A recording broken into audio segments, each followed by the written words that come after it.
I just saw from LinkedIn a news broke out. This is not verified yet.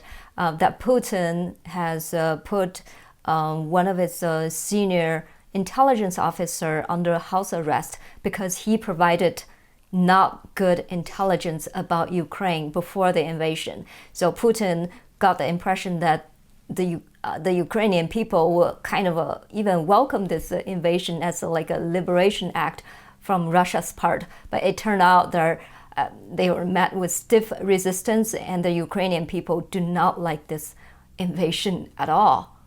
What do you think? Yeah, I had heard that story earlier this morning.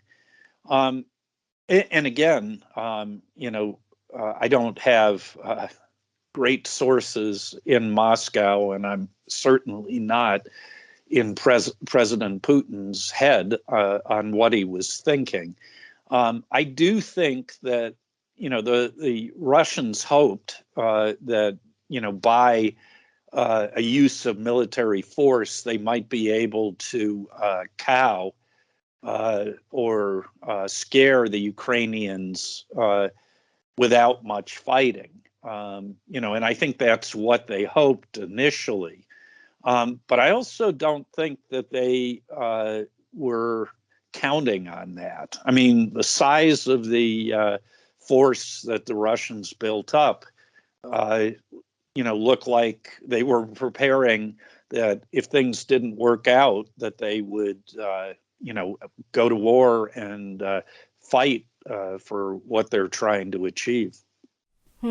In other words, they have great resolve. I Well, mean, we'll see, how long that resolve holds, because, there were certainly significant casualties, and the war is going slowly, although, no war goes quickly. If you look at when the United States invaded Iraq in 2003, in late March, it wasn't until May, early May, that we sort of declared victory there. So, and of course, our advantage militarily over Iraq was significantly greater than the Russian advantage over the Ukraine. that's right. So this is gonna be a long war. And It could be.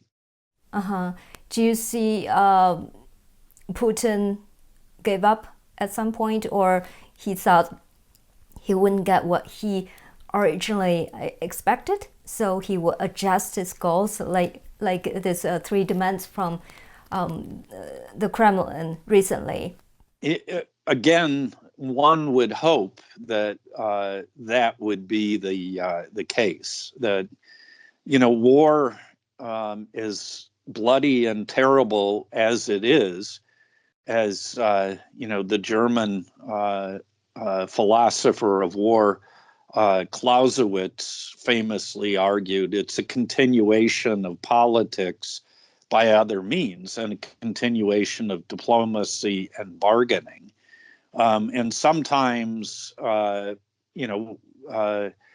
before a war, two potential combatants, aren't sure what the balance of power is between the two sides and the balance of resolve. And so they go to war, and war in a way clarifies that, and that makes negotiation possible. And that's what we've got to hope comes out of this. Right. Why did you think Putin make the military move now? I think the Russian military was watching the build up and improvement to the Ukrainian military, and was understood that the longer they waited, the more capable that force might be. It's also possible that they feared that a better armed and better trained Ukrainian military, could go on the offensive in the Donbass and maybe even Crimea. Okay. And do you think President Biden and our disastrous exit of from Afghanistan also played a role?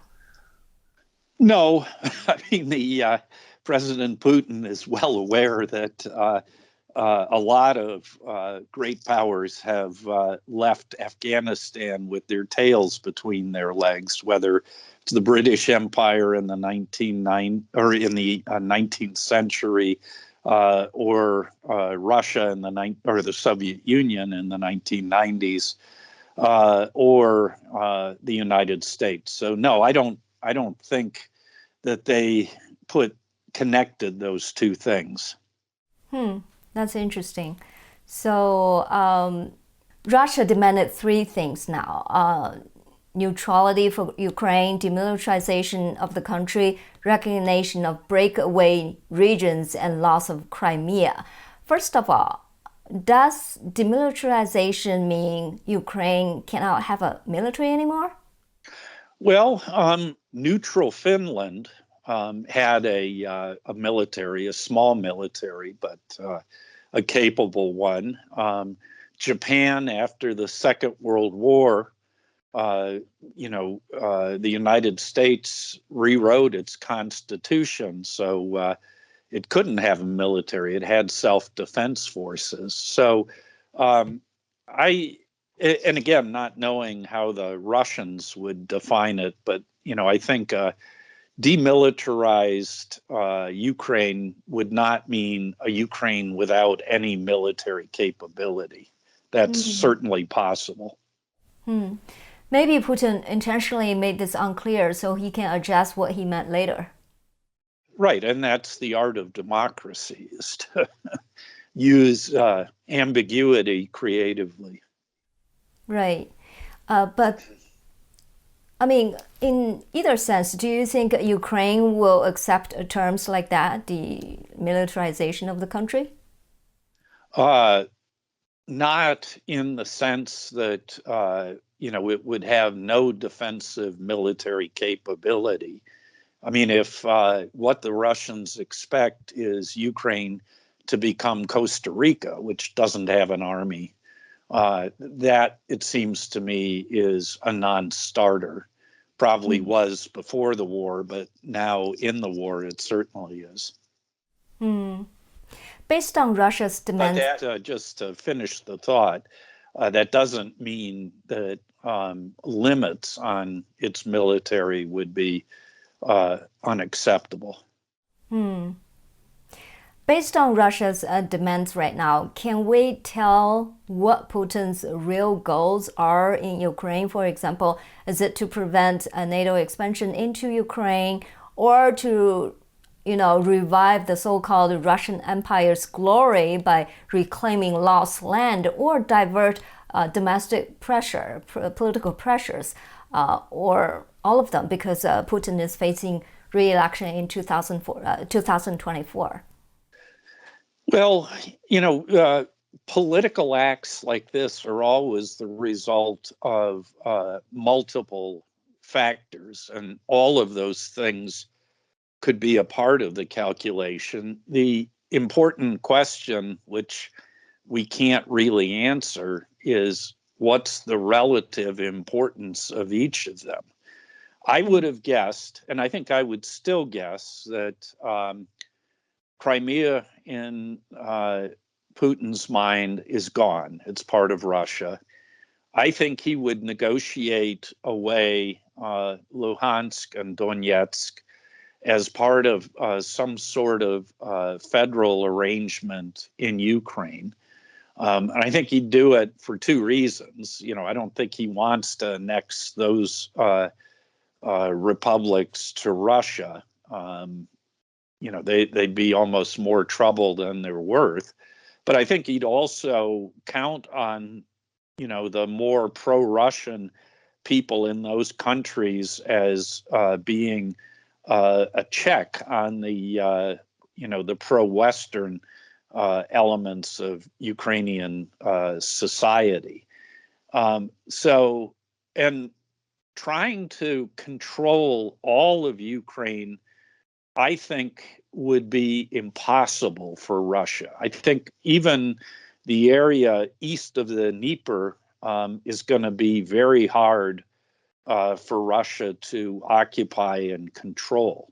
And the further west you go in Ukraine, the more overwhelmingly pro-Western and anti-Russian the sentiment of the population becomes. So I find it hard to believe that Putin, thinks that Russia could control all of Ukraine. And the fate of Ukrainian President Yanukovych indicates that installing a puppet in Kiev is not a reliable strategy. That they could be ousted as he was by the Maidan uprising, or voted out of office. And so, if he's thinking about this whole thing in a rational, strategic way, the end game would be a negotiation that limits the size of the Ukrainian military force and keeps it out of NATO. But once wars begin, they take on a dynamic of their own. And also, my more optimistic scenario depends on some assumptions about Putin's mindset that we can't know if they're right or not. But that's my instinct. So do you think, I understand you think that Putin from the very beginning never thought Russia could occupy the whole Ukraine.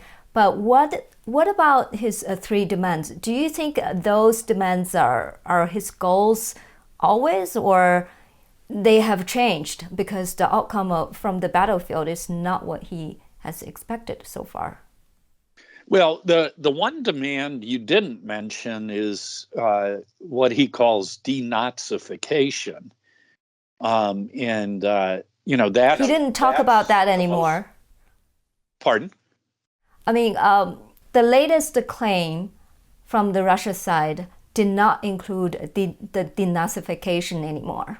Right, and that's an important modification of demands. I mean, that demand was always, both the most amorphous, what exactly were the Russians talking about in terms of, Nazis in Ukraine, and also potentially, the most difficult to deal with because, if you were equating Nazism with Ukrainian nationalism, that would be the majority of the Ukrainian people. So, it's a good thing that seems to be moving off the agenda. So Putin is adjusting his goals. Seems like it, yeah. Mm-hmm. Now the EU accepted Ukraine as a member. How is that going to change things? Not at all. Okay, why? It could make a difference in terms of post-war Ukraine, which will make available to Ukraine even more resources to rebuild the country, and maybe a deal could emerge in which the Ukrainians are given by the Russians or allowed by the Russians EU membership in exchange for NATO membership not being on the table, and that could be part of a settlement. I mean, although Putin has met unexpected stiff resistance from the Ukrainian armies and civilians, but the Ukrainian armies are not winning either. So as time goes on, do you think America and NATO should still encourage Ukraine to fight to the end? I think that's the big question, both strategically and morally, that we in the West need to engage candidly. And I'll premise what I say with the assumption that Russia can continue to bring overwhelming military force, and that the ability of the Ukrainian army, even with Western military support, to continue to fight, at the level of intensity they are now, is going to decline. And also just the human cost of this war on Ukrainian civilians it continues to be catastrophic. So if if the Ukrainians cannot win militarily, which I don't believe they can, and if prolonging the war means more Ukrainian civilian deaths, then it seems to me, we ought to be thinking about ending the conflict as soon as we can, and that can only end by a quick defeat, which I don't think will happen by either side, or by a negotiated settlement. I think we really need to be pushing towards a negotiated settlement. But now it doesn't seem like that's America is trying to do. I think it's almost politically impossible to walk back from the current stance that Putin is an immoral invader. We need to support the Ukrainians to fight, to win this battle, to fight to the end, to show the courage and all that stuff. It's very important. It's almost impossible to walk back from that stance and say, You're right. It'll be very difficult. We've painted ourselves into a corner, in making exactly those arguments. On the other hand, very few wars are fought to the bitter end. And eventually, people are, even in the United States, are going to come to the conclusion that there's going to have to be some sort of settlement. And I would think that if it hasn't already started in the Biden administration, it will soon. That pressure to think about a negotiated off-ramp for this war. Okay. And you see that is the only way out of this. Yeah, well, and look, President Biden courageously, in my view, stuck with the withdrawal from Afghanistan, even though he got a lot of criticism for it, not only in the chaotic weeks before and after the evacuation of Kabul, but when he started talking about it. But the American public was just tired of the war after 20 years, and the stomach of the not only the American public but the European public for this war is going to wither over time as well. Right now in Poland, to their credit, they're welcoming, I think, over 1 million now Ukrainian refugees. But over time, with more Ukrainian refugees, that's going to put more of a burden on Poland or Romania or Hungary, and they're going to get tired of that. And so, and I think the Ukrainian people are going to get tired of it as well, too. So a solution that maintains Ukrainian sovereignty and especially in domestic politics, could be attractive. Whether it is now or not, I'm not sure, but I think it will become so as the war grinds on.